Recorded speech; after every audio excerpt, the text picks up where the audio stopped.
Don't miss an episode. Subscribe to Let's Knit Together on YouTube. Click the link in the sidebar to get to our YouTube channel subscribe button.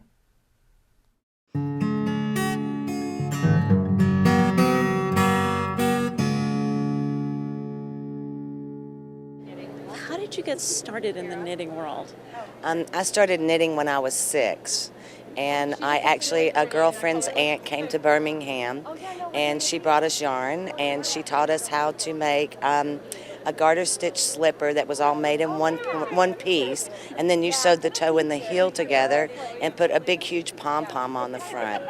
And so I made so many of the slippers for my family that I had calluses all over my hands, and I couldn't stop.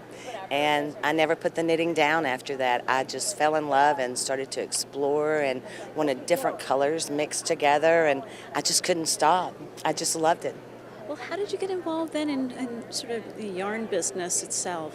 Oh, that's a great question. I had a very good friend that had a yarn shop, and I used to go into her store and make garments for her and make models if she had some product that she needed to sell. And then when the knitting machines came out in the early 80s, I realized that everybody bought a knitting machine, but nobody knew how to use them because the instructions were really light. And so then I opened a business where I taught machine knitting. And so I started teaching machine knitting and get people to show them what their products do, and then it involved into me having my own shop as well. So I have done a little bit of everything, designing, everything. And then 6 years ago, I opened Kollage. And I had always done a whole collection of yarns. Like, one of my favorite things to do is to knit on big needles. And as the scarf craze just came in, I would take an entire handful of yarns and mix everything together and put it on a big needle. And I had been selling and had met some people, and they said, "My goodness, you have to be wholesale." And so I did my first TNNA, and they loved my stuff, and I was so excited. I never realized that when we go home, we're going to have to make all this yarn. And my husband kept saying, "Oh, this is great." And I said, "Oh, you don't understand. They love my colors." And he said, "Honey, we have to make the yarn when we get home." And it wasn't until the beginning of the third day that I actually looked at my orders, and it's like, oh, how are we ever going to make all this yarn? And that was my first taste. I was when the scarves came out. Yes. Baptism by fire then, huh? Yeah, it was a little bit overwhelming. I mean, I was just so happy that people liked what I did that I was overwhelmed by that, yes. One of the things that you've recently introduced is this idea of square needles, which I love, and I've been using them avidly. Thank you. But I have arthritis, and I find that holding the square needle is much more comfortable for me. How did that idea come about? It happened as a fluke. I wanted to give a product to my store, something that was really special for Christmas. And my father-in-law is very good with woodworking.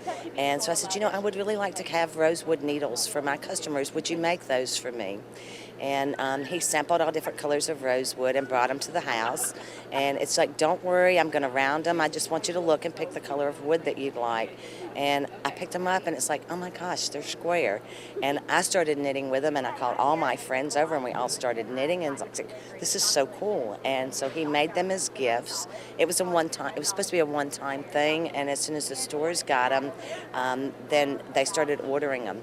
So he tried to hand make my needles for me in the beginning, but he's retired. So he would go play golf, and I would have orders. And, he's going on vacation, and I have orders. So it was just an evolution. When we created them, they were just something different.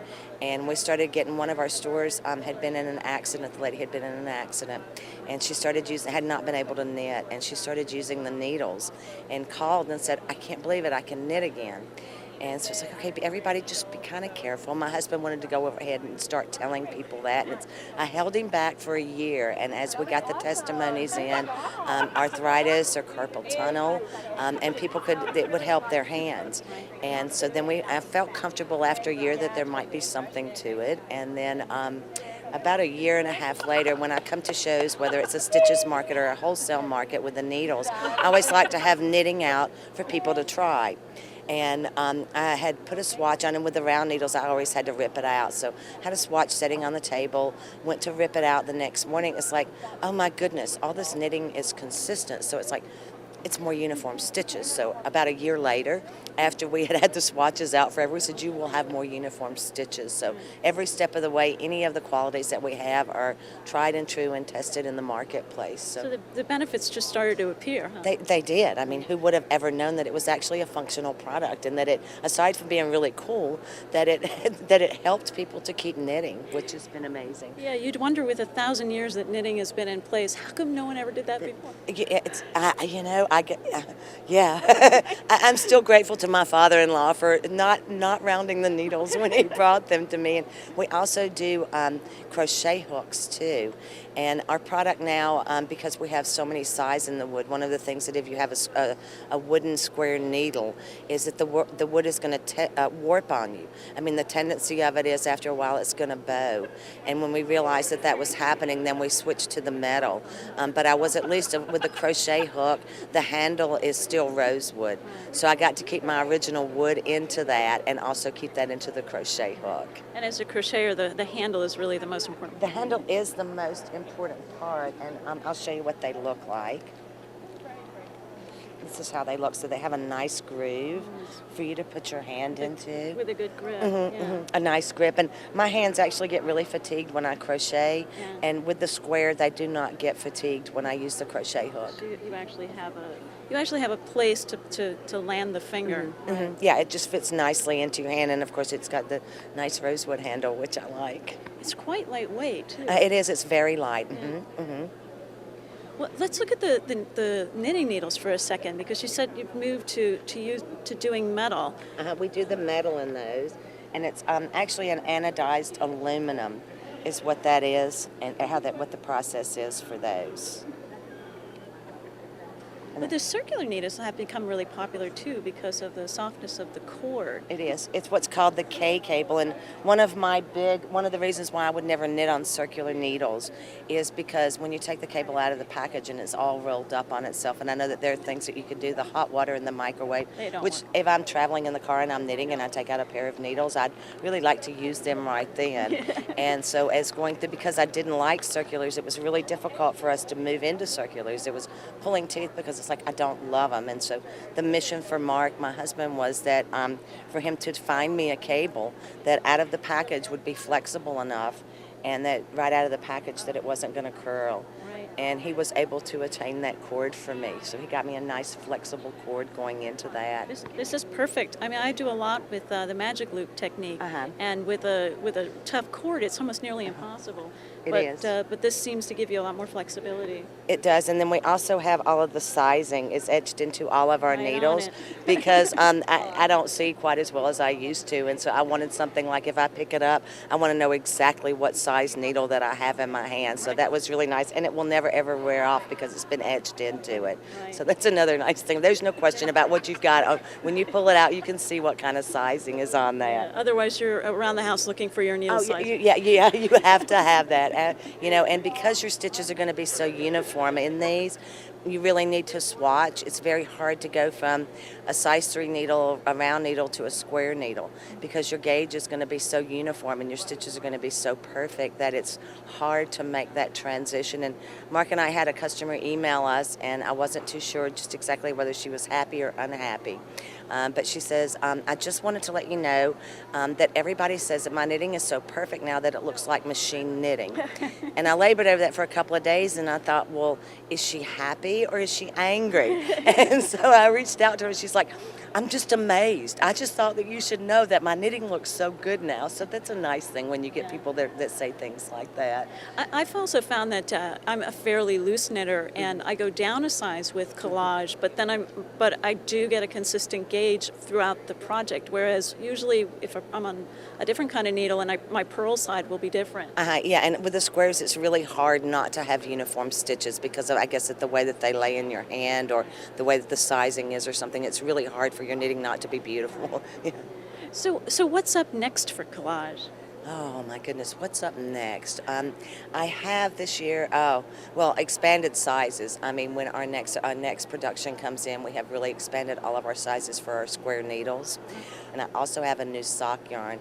It's called Sock-a-licious. Oh. And It is. is. It luscious. is, isn't it? It is a blend of superwash wool, silk, and the nylon. Oh. And this is how it looks. It's all the colors are tone on tone. And this is how the socks come out. Oh, that's gorgeous. It has been so much fun, and all of my designers got the yarn, and they could not stop knitting. So I have new projects coming in every day. We have a hat pattern that is a one-skein project. We also have a shawl that is coming out for this. It's a one-skein project too. So this is really exciting. Yeah, I wouldn't. I honestly, I hate to use something like this for socks. You want a shawl, don't you? Yeah. Oh, and we also have a baby sweater too. So we have so many nice new projects that are coming into this, and I've actually worn some of the socks already around the office, and they're wonderful. Yeah. Wow. Well, I'm really excited about this. Thank you. Congratulations. Thank you. And I'll the make sure I project. gift you that. How's that? Thank you. We need your help.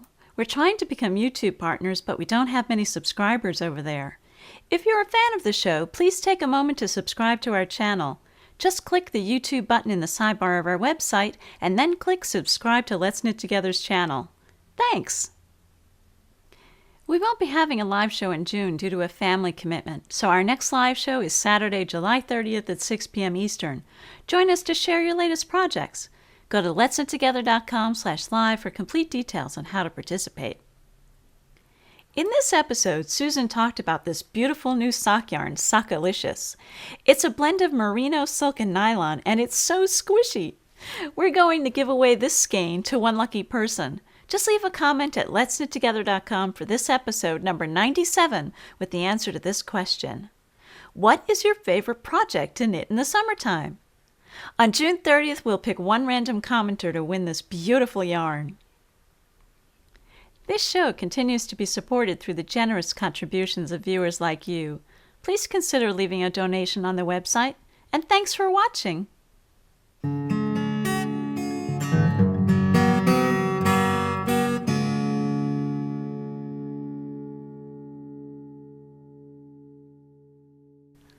On June 30th, we'll pick one random... Shoot. Almost. Yeah. Okay. We need your help. We're trying to... My thing didn't go. I'm ready. Here we go. Just click the YouTube button in the sidebar of our website, and then click subscribe. Okay. I'm not getting it. All right. Hang on. I was going to stop and rehearse it. Oh, I don't need to. I got it now. Oh, you got it Yeah. now. Okay. Here we go.